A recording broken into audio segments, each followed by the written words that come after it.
अब सियासत की खबरों का रुख करते हैं। आज बंगाल से बड़ी खबर आई। असदुद्दीन ओवैसी ने ऐलान कर दिया कि AIMIM बंगाल में हुमायूं कबीर की आम जनता उन्नयन पार्टी के साथ मिलकर असेंबली इलेक्शन लड़ेगी।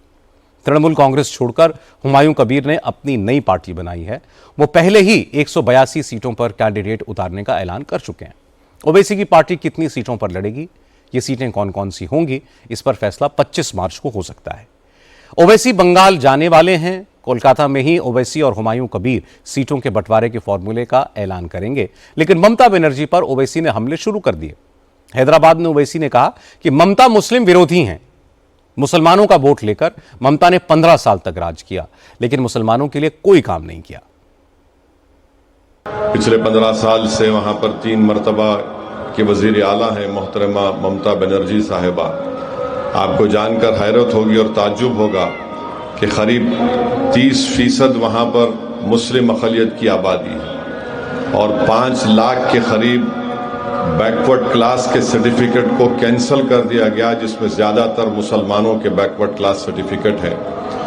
बहुत से नाइंसाफियों की कहानियां और दास्तानें भी हैं, जो ये लोग सिर्फ सेकुलरिज्म के नाम पर वोट तो हासिल करते हैं, मगर जहां पर मजलिस हिस्सेदारी की बात करती है, जहां पर मजलिस शराकतदारी जमहूरियत की जो बात हमारे बुजुर्गों ने की थी उसको अमल करने का मुतालबा करती है, तो इनको बड़ी तकलीफ हो जाती है। टीएमसी ने ओवैसी की एंट्री पर तीखा रिएक्शन दिया। जयप्रकाश मजूमदार ने ओवैसी को कलेक्शन एजेंट कहा। आरोप लगाया कि ओवैसी बीजेपी के पैसों से चुनाव लड़ने आ रहे हैं। असदुद्दीन ओवैसी बीजेपी का पास से पैसा मिलेगा। लास्ट बार भी ऐसा ही मिला था। वो आया था सिद्दीकी का पार्टी ISF का साथ जोड़बंधन करने के लिए। खुरगुड़ा शरीफ भी गया था, कलकत्ता में भी मीटिंग किया।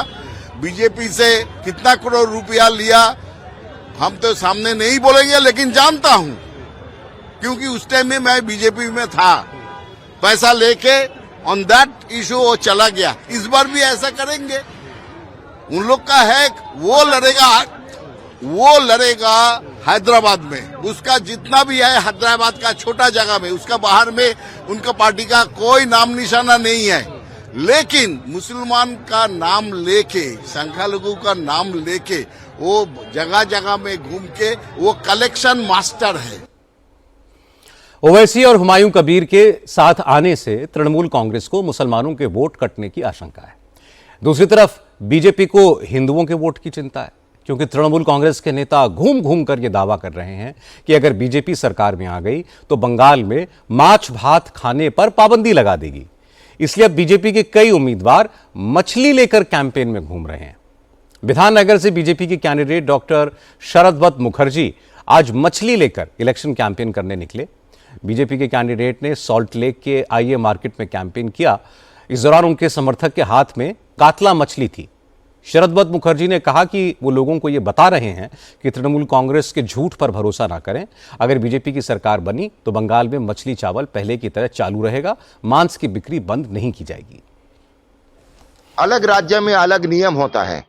हिंदुस्तान में कई राज्य हैं। अगर आप साउथ इंडिया में जाके बोलोगे कि खट्टा बंद कर देंगे, चलेगा? तो ये सोच के चलिए कि पंजाब में जाके बोलोगे चिकन बंद करने के, पंजाब में ना सुबह जलपान में चिकन देता है, हम लोग खा पाएंगे? बिहार में भी बिहारी लोग तो हम देख सत्तू लेते हैं सुबह, सत्तू का शरबत, और पंजाब में चिकन से दिन शुरू करते हैं वो लोग। खाना अलग अलग जगह के हिसाब से है, इसीलिए अलग अलग समुदाय का अलग अलग खाना का तरीका है। बंगाल से आज चुनाव के दौरान कम्युनल टेंशन की भी खबर आई। नंदीग्राम में भगवान राम की मूर्ति तोड़ दी गई। नंदीग्राम से शुभेंदु अधिकारी चुनाव लड़ने जा रहे हैं। शुभेंदु अधिकारी ने कहा कि प्रभु राम की मूर्ति ममता बनर्जी के गुंडों ने तोड़ी है, क्योंकि ममता चाहती हैं कि हिंदू रिएक्ट करें और रामनवमी से पहले माहौल खराब हो जाए। ये जिहादी लोग क्या है? PWD रोड का साइड में राम जी का मूर्ति तैयारी हो रहा था, निर्माण हो रहा था। हमारी रामनवमी का उत्सव है, इसके लिए ये मिसक्रिएंट सब करता है। यह जो सरकार है हिंदू विरोधी सरकार है। पुलिस इसमें कार्रवाई नहीं करता, इसलिए हर हिंदू त्योहार के पहले देव देवी का मूर्ति तोड़ना और रामनवमी का जुलूस के ऊपर पत्थरबाजी करना एक कुछ एंटी सोशल का काम है। ममता बनर्जी अपने वोट बैंक के लालच से कुछ गुंडा बनाया, वो लोग ये सब करता। जैसे हिंदू समाज रिएक्ट करेगा और मुसलमान समाज को इकट्ठा करेगा वोट के लिए। नंदीग्राम वो सीट है जहां शुभेंदु पिछली बार ममता बनर्जी को हरा चुके हैं। इस बार भवानीपुर से ममता का मुकाबला शुभेंदु अधिकारी से है, इसलिए तृणमूल कांग्रेस का पूरा फोकस भवानीपुर पर है। आज ममता बनर्जी और अभिषेक बनर्जी ने भवानीपुर के सभी लोकल लीडर्स, पार्षदों और बूथ इंचार्ज की मीटिंग ली, कैंपेन की स्ट्रैटेजी समझाई। ममता बनर्जी ने पार्टी वर्कर से कहा कि भवानीपुर के हर वोटर के घर तक जाना है। ममता के करीबी नेता फिरहाद हकीम भवानीपुर में कैंपेन का काम संभाल रहे हैं। आज उन्होंने डोर टू डोर कैंपेन किया। फिरहाद हकीम ने कहा कि ममता बनर्जी भवानीपुर की बेटी हैं, इसलिए यहां उनके लिए कोई चुनौती नहीं है। बंगाल में कोई फर्क नहीं पड़ता है। बीजेपी कम्युनल पार्टी, वो एक कम्युनल पार्टी, इसमें कोई फर्क नहीं पड़ता। हम इंसान के साथ हैं, 24/7 सारा साल करते हैं। तो यहाँ पर हमारे कोई फर्क नहीं पड़ता कौन किसके साथ क्या कर रहा है। ये सब बीजेपी फंडिंग है। भवानीपुर ऐसा एक जगह है जहाँ पर ममता दी घर के लड़की है। हर आदमी ये मानता है कि ममता दी हमारा घर का है, इसलिए जब ममता दी आती है तो उन्हें लगता है अपना आदमी आ गया। यहाँ पर और कोई वोट इधर उधर नहीं जाएगा। लेकिन बीजेपी का दावा है कि इस बार भवानीपुर में भी ममता की राह मुश्किल है, इसलिए ममता डरी हुई है। दिलीप घोष ने कहा कि भवानीपुर में फर्जी वोटर कट चुके हैं, फर्जी वोटिंग कराने वाले अफसर भी हट चुके हैं, इसलिए दीदी की हार तय है और पूरी पार्टी घबराई हुई है। क्योंकि उनके केंद्र में 50,000 फॉल्स वोटर माइनस हो गया और भी होने वाला है।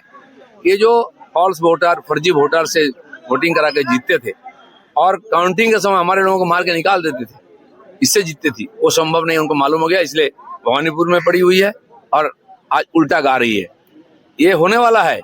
आप ऐसा लूटपाट कर जीत नहीं सकते, और जहां 50,000 वोटर माइनस हो जाता है वहां आपके लिए बहुत मुश्किल है। आज सारा चिंता भवानीपुर को लेकर के है। 294 सीट में क्या होगा?